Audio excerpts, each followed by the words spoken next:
ayandam bima fa'ala, harus menyesali betul-betul, ya, menyesal. Namanya menyesal itu ketun, ya, harus betul-betul menyesal, ya. Jadi tidak ada kata kalau-kaloan lagi, nggak ada. Ya. Kemudian yang kedua, Allah yuraji'a abadan, Allah ya'uda abadan, jangan kembali selama-lamanya, ya, pada hal keburukan. Pada syarahnya salah satu kitab mengatakan, jikalau kita pernah melakukan satu maksiat, kemudian pada satu hari ada orang yang bercerita tentang maksiat yang serupa, kemudian kita bangga dalam hati, maka sungguh kita sudah kembali dan dosanya akan dilipat gandakan kembali kepada kita. Itu baru bangganya. Belum lagi kalau kita menceritakan kepada yang lain. Sama, kalau masalah gitu sih, itu zaman saya dulu waktu di Kimia, itu kawasan saya itu, ya, udah biasa pulang jam siang. Nah, kalau kita malah menceritakan seperti itu dan bangga, maka ditimpakan dosanya 2 kali dalam salah satu syaratnya. Dalam kalimat Allah ya'ud. Ya.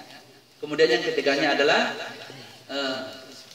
membenci, ya, membenci satu keburukan itu sebagaimana kita membenci kekafiran atas diri keimanan. Jadi betul-betul udahlah, boro-boro kita senang dengerin, ya, mau bercerita tentang keburukan yang pernah kita lakukan aja langsung kita sesalkan. Makanya kalau sudah taubat harus seperti itu, ya. Bagi yang belum siap itu, ya sudah minggir, nggak apa-apa, 2 orang, ya. Segini banyaknya sudah siap apa tidak? Siap. Kalau belum siap, ya nggak apa-apa, di cancel. Ya. Yang penting saya sudah sampaikan kemuliaan taubat kepada Allah Subhanahu Wa Taala. Faqultu astaghfiru rabbakum tsumma tubu ilaihi yumatti'ukum mata'an hasana. Surah Nuh itu. Beristighfarlah kalian, perbanyak kepada Allah Subhanahu Wa Taala. Yumatti'ukum mata'an hasana. Niscaya Allah akan berikan mata, satu perhiasan dunia dan akhirat, dengan perhiasan yang sangat baik kepada iman. Banyak perhiasan dunia, kecukupan, usaha lancar, istri nurut, anak-anak menjadi anak yang saleh, ya, lingkungan yang sangat mendukung dengan kebaikan. Kita kaya, anak kita nurut, istri kita solehah, lingkungan nggak mendukung, percuma. Kan itu. Karena bagaimanapun kita didukung oleh 3 komponen, kan itu. Ya.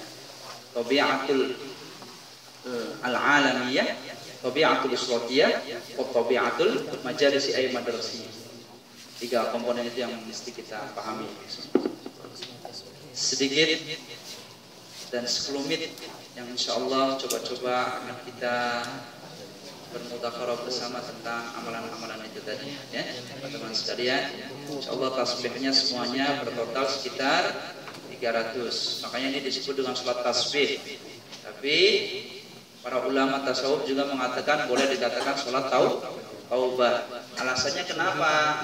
Ya, karena kata Nabi dalam terusan hadisnya adalah, ya, qalu law anna ahadukum ra'a thawaba rak'atain min at-tatawwi la ra'a min al-jibal ar-rawasi wa ay yukaffiru ala jami'i dhunubakum. Tidak bisa mengampuni daripada dosa-dosa kita walau kana mislah ramli alijin ghafirallahu lahu lak. Maka bisa mengampuni dosa-dosa kita, baik dosa besar atau dosa kecil itu, walaupun jumlahnya sudah seperti ramlun alijun, ya, pasir yang menumpuk, sudah tidak bisa untuk dihitung persatunya. Mudah-mudahan ada manfaatnya, insyaallah. Setelah khidmah ini kita akan sama-sama coba belajar, ya, karena nanti dijelaskan di sini kata Nabi, jikalau kalian tidak mampu dalam setiap hari, fa illam yastatib ayyaf'alaha fi kulli yaumin qala yaf'aluha fi kulli jum'atin. Kalau satu hari nggak bisa, setiap hari nggak bisa melakukan, maka lakukanlah setiap hari Jumat. Fadilahnya Jumat pernah kita bahas, ya, kemarin, Jumat kemarin.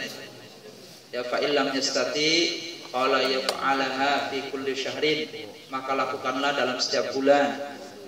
Qala fa illam yastati, jikalau kalian belum mampu juga dalam setiap bulan, qala yaf'alaha fi kulli sanah, dalam 1 tahun 1 kali, ya, seperti itu. Masa setahun satu kali kan kebangetan. Kalau baginda Rasul taubat dalam satu harinya itu katanya lebih daripada 100 kali baginda Rasul. Sebanyak jumlah istighfar yang dia lakukan. Dalam witirnya baginda Rasul itu subhanallah. Witirnya itu sampai ratusan. Ya. Makanya baginda Rasul kalau dalam salat witir 3 rakaat saja itu mencapai sekitar 4 jam kalau ukuran kita. Karena kulawahadnya, falak binasnya, subhanallah. Ya, subhanal malikul kudusnya aja beliau bisa mencapai 750. Kita 3 kali aja udah subhanal malikul kudus. Apa yang kita buat? Tidak beliau. Jadi subhanallah, ini yang perlu kita sama-sama tiru dari kemuliaan-kemuliaan yang telah Allah berikan kepada baginda Rasulullah sallallahu alaihi wasallam.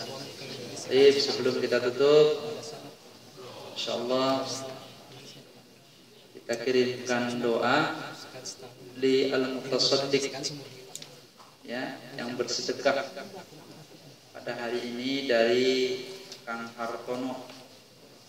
Ya, nanti bab kemuliaan sedekah kita bahas juga. Ya. Kemudian dari Kang Biin dan dari Mas Pendi, ya. Kita khususkan Al-Fatihahnya satu-satu. Ya. Jadi satu ketika Imam Asy-Syafi'i ini, bukan Imam Syafi'i, kemarin siapa yang pernah kita bahas itu? Syekh Al-Baghdadi juga sama. Suatu ketika beliau melewati satu pekuburan dan beliau ini beristirahat di situ dan sampai tidur siang di situ. Dalam tidurnya beliau bermimpi banyak orang sekali berkerumunan, ya? Banyak orang sekali berkerumunan. Ini dari pembahasan tentang fadilah hari Jumat dalam kitab Irsyadul Ibad. Ya, setelah banyak orang berkerumunan, akhirnya datanglah para pembagi-pembagi hadiah. Bagi hadiah itu dibagikan semua. Ya, akhirnya nyisa satu orang masih muda, nggak kebagian, nangis tersentuh-sentuh. Ditanya sama Syekh Al-Yafi. Ya, pemuda, kenapa kok nangis sampai seperti itu sedihnya? Ya, siapa kalian semua itu tadi itu? Kami ini adalah penduduk atau para ahli kubur di daerah sini.